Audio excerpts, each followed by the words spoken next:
Otherwise, I might just run off with the mouth too much. Okay, I'm going to organize this by what I did various years after I got started, and try and pick something out from each stop. I did graduate from the University of Montana in 1955 with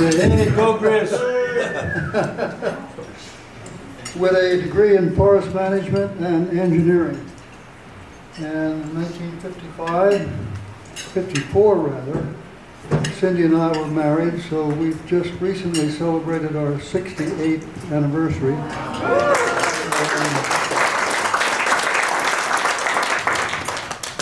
And then we had to go off to finish my last year in school, and after that we went to Coos Bay, where I worked as a forester and engineer, raping and pillaging the old growth forest for a year, and then I went in the Army for 2 years. Back in that time, when there was still a draft, and in order to avoid being drafted during the time of the Korean War, you had to pass a test to get you so you could stay in school until you finished that, and then maybe start work, which is what I did. So I was drafted in '56 after having been at Coos Bay for a year. And it was 2 years in the Army, and a lot of that time worked on the 1st Army Rifle Team. Managed to keep putting little pieces of lead in big pieces of paper, which enabled me to avoid a lot of other things. And that was fun too. I came back from the Army and still to Coos Bay and learned that a principal forest highway, which was being designed and construction supervised by the Bureau of Public Roads, which doesn't exist any longer. And I didn't like a part of it that they had done. So young punk, and I went out and did some reconnaissance and grade line running and whatnot, and I managed to come up with a route that would shorten that haul by quite a bit and reduce the cost by quite a bit. In the process, I identified a bunch of corners. It's fun to identify corners in a stand of old growth. It's great. The bearing tree is a 100-inch diameter Douglas fir. You look around and there's 5 of them. Anyway, the result of that, finding all those corners, pointed out that that was right on a township line, and there were actually 2 lines with space in between them. We all know what that means. Public domain in between those 2 lines. However, the part that wasn't O&C land was owned by Weyerhaeuser. And so we had to go tell Weyerhaeuser that they didn't own some of that old growth timber they thought they had. So maybe some of you remember a guy named Larry Ouellette. He and I went up to Tacoma to give Weyerhaeuser the bad news. And when the road we had it surveyed, cadastral survey, all that stuff. When the road got built, the local regional guy for Weyerhaeuser served us out in the rain, hard hat, rain gear, served us with a whatever you would call it, a piece of paper that said we were trespassing on their land. So that had to get worked out. That was kind of fun. And I went from there to Prineville as a district engineer and chief of operations and worked for Don Robbins. I don't know if many of you in here remember him, but he was a good guy. I learned an awful lot from him. And I was glad that I had an opportunity to spend some time there. When I walked in the door, Don said, we're going to have a delegation from the whatever it was called at that time, but the outdoor recreation folks. It was a Bureau of Outdoor Recreation, BOR. And they were going to come down and see what we wanted to do about developing the Deschutes River. And I want you to be prepared to give that report. And I had almost literally just walked in the door. So I spent quite a bit of time walking the whole 100 miles of the lower Deschutes River trying to figure out what we could do. We wound up building a road down the Deschutes River, not quite to the Columbia, but a pretty significant piece of work. And then the Bureau of Outdoor Recreation showed up and they had a report for them and went on from there. From Prineville, I went back to Washington for the Departmental Training Program. It was a very large group, which is probably how I got in. Paul Vetterick was a member of that group. I think there were 10 of us. And I went through the training program and then worked as a dog robber for a couple of deputy assistant directors, George Turcotte and Dale Andrews. And then went to work for Bob Jones in the planning division. And while I was there, the assistant director, Irving Sensel, wanted to have a meeting of all of the state directors and associate state directors in a remote location to make sure they understood the new planning system that Jones had developed. So Big John suggested that I look at the Alderbrook Inn on Lake Union, Washington. And so I went there and checked it out. It's a great place. It's out of the way. It really is a remote location, but it's a very good facility. So we arranged for all the state directors and associates to show up at SeaTac and get on a bus and go to this place. So they were there without their cars. This was before cell phones. And just imagine Russ Penny and Ed Hasty locked up in a place like that for several days with no car and no cell phone. That was quite a training session for them. Anyway, we spent quite a bit of time there. It worked out very well. And thanks to Big John Kwiatkowski, we had a location to do it that was sufficiently remote, satisfied the assistant director's requirement, and we got a lot done. Cindy and I went back to that location a few years ago, and it's even better than it used to be. It's a really nice place, but boy, is it remote.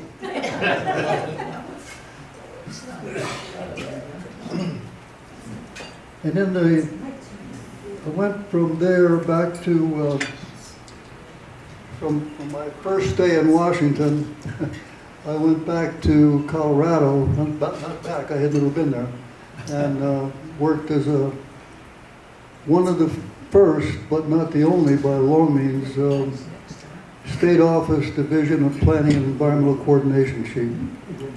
I had a very good opportunity and managed to take advantage of it to hire Elaine Zielinski from that location. She was working for GSA at the time. That was quite a learning experience, and while we were there, we did some pretty interesting EISs, and as a result, somebody identified me to go back to Washington again. And I happened to be in Montrose visiting with Marlon Jones, and I get a phone call. We don't have your application. What application? For the assistant director for coal management. And I said, well, that's because I didn't send one in. You need to do that. I get back to the state office and asked the state director, Dale Andrews, I said, what about that? He said, yeah, you need to do that. You need to submit an application. And then a deputy assistant secretary comes out to Denver to interview me. And I wound up as a twistee, as in he whose arm is twisted, going back to Washington to be the assistant director for coal management. And the reason they had to establish that position and fill it so quickly was because a couple of new laws had passed that said putting a lot more emphasis on coal management in the Department of the Interior, and BLM has the task. So the assistant secretary told the director, you need to establish an assistant director for coal management or we'll do it for you. So they got the message and put out a quick call, and I didn't apply, but I got twisted into it. I think part of the reason for that was that we had done some pretty good work on NEPA stuff, EISs, when it was very, very young. I mean, it just, nobody knew how to do them really, and so we managed to get through a couple, and that might have been one of the reasons. And one of them had a lot of coal in it. Then I went back to Colorado as Associate State Director. Some of you may know George Francis, know who he was. Well, he was to become the State Director, and they said, we need you to go to Colorado to be the associate, because we're not sure what George is going to do. That's literally what they told me. Okay. The most interesting thing that I was involved in as Associate State Director was helping Gordon Jennings set up the Management and Leadership Workshop. And that program ran for 10 years, 2 sessions a year, 24 people in each session. And there are graduates of that program here and all over the Bureau. And for those who didn't go to it, it's kind of hard to explain. For those who did, they feel good about it. When I get finished, or now I am finished with working on this meeting, I'm going to finish putting together a analysis, or whatever you want to call it, something with all the pictures and all the names for George. I set that aside when I got named a year ago to work on this, but I do have really good digital pictures of every single session, and it was fun doing that. I want to tell you a little bit about the very first one. After we got it designed and recruited people to go into it, that was done at the training center. It went over very well, but at the end, the participants, absolutely every one of them said, this is great, keep it up, but don't ever do it here again. And the reason was that they really wanted the opportunity to learn from each other after the class sessions, the school day, so to speak. And that's what they said they got an awful lot out of it, if they get a lot more out of it if they weren't stuck in Phoenix and different locations and whatnot. But they said, just don't ever do it here again, and we never did. We did it primarily at winter resorts in the shoulder season, spring and fall. And it worked really well, lots of good feedback. Lots of state directors running around loose from that program, and it was good. And we enjoyed it, and hopefully they did too. I went from there to what they now call the NOC. They called it the Service Center then, and had interesting time there. The thing that I remember the most from my 5 years at the NOC was the Chinese had passed a law in 1987 called the State Land Law, and the purpose of that law was to try and protect and preserve some of their arable land so they could, on their own, they could feed more of their people. They were concerned that a lot of it was being dug up for other things, and they needed to save it and protect it, so they needed to identify it and all that. So the guy who was selected to head that organization up looked around the world to see who might else have his awful responsibility, and he identified the Bureau of Land Management. They sent a delegation to the Washington office and to the Service Center and to New Mexico. And Dwight Hempel was involved in quite a bit of that, trying to help organize that and so on. And we enjoyed the opportunity in some international relations and how to do that, which we knew nothing about. And 2 years later, they invited a delegation from BLM to go to China to see how well they were doing. So a bunch of us did that in 1989, traveled all over the place as a diplomatic mission, saw a lot of things, learned what they were doing, and the farther they got from Beijing, the better job they were doing, or the poorer job they were doing. The farther away they got, they could kind of do what they wanted. But when they were closer to Beijing, like in Xi'an or something, they were trying really hard to comply. It was good. We left them with an after-action report, and then we had to go to Hawaii on the way home to do a briefing for the East-West Center, which worries about all the countries around the Pacific Rim. We had been the first delegation to do anything like that for quite a while. So we briefed them, and while we were there, we learned about the Tiananmen Square situation, which happened while we were, just as we were leaving and in Hawaii. From there, Cindy came there to meet me from Denver, and I had to go from there to Anchorage before I got to go home. And I can't remember now why I had to go to Anchorage, but it seemed like I had to. So we did some things there and with Mike Penfold, and then we finally got back to Denver. And that was a very interesting opportunity and experience, and learned a lot. Cindy and I went back there 18 years later to one of the cities that I had visited in 1989. The growth that had occurred since then was phenomenal. We've all heard about building buildings that they didn't even need and that sort of thing. We saw a lot of that. We also saw some of the wide boulevard streets. This was in what used to be called Canton, now it's called Guangzhou. Streets used to be a sidewalk, and then a place where there were trees, and then another very narrow lane for the bicycles, and then a relatively small lane for cars.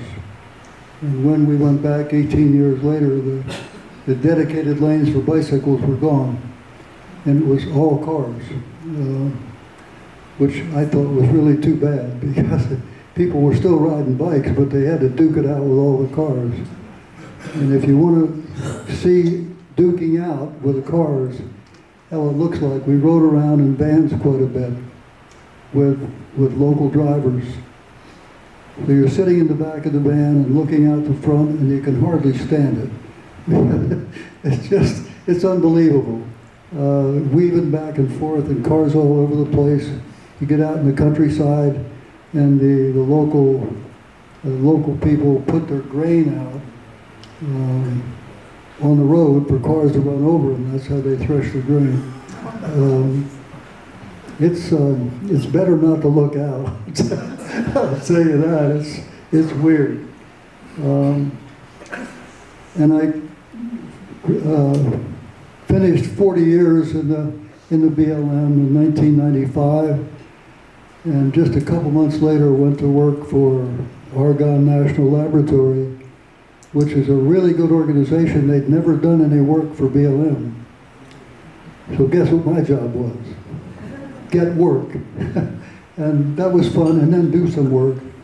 So I still do some work with Argonne, very little bit. But a really interesting project at Argonne was some of you may know that the Trans-Alaska Pipeline System right away was under the Mineral Leasing Act, and there 30 years. So when Tom and Sally were there, they realized this is going to be the need for another right-of-way. And the Alyeska Corporation agreed that there was a need for the right-of-way to be renewed and for a real EIS to be done on it. When I was in Washington the first time, I worked on the EIS for the Trans-Alaska Pipeline System. And we did it in-house in our total ignorance about what we were doing. And there was never a final EIS for that project. The TAP system was authorized by Congress without the benefit of a final EIS. And I worked on that. So then when we got the job to do the EIS for the renewal, I worked on that too. Yeah, the city's telling me I got to cut this off. Well, I'm waiting for Bo to tell me that. I could stand up here the rest of the night, and I won't. But I've done a lot of interesting things with BLM, enjoyed just about all of it, except the fire in Glenwood Springs. I didn't enjoy that very much. It was tough. For those of you riding on I-70, you'll go past there, and there's an opportunity to get off the road at the Canyon Creek exit and go to the trail that's well maintained and go up into the area that burned, and where 13 people lost their lives. It's kind of a sad way to end a tour in the BLM. That was in 1994. Anyway, that's about all I have to talk about. I could talk about a lot more. Some people who know me better are aware. I do want to go back to one other thing. When I was at the service center, we were having a meeting, I think in Salt Lake City, an ELT meeting. And Dave O'Neill, Tom, is that the right name? Was the associate, and he was giving his early part spiel, squeal too, right? About current events, what was going on, and he was talking about wild horses, and then he said, and now we're going to get into the cannabis season. I turned it to Dean Stepanek, who was sitting next to me, and I said, did he say canning season? And Stepanek just went nuts, and so Burford looks over at me and he says, what's so damn funny? So we had to share that with everybody else, and then we got to talking about consolidated orders for jars and what have you. When I got back to Denver, I went shopping for hearing aids. And I've been wearing a hearing aid ever since. So I guess that was a good part of the ELT meeting. Anyway, it was all fun. I enjoyed every bit of it. And I'm enjoying my time in PLF.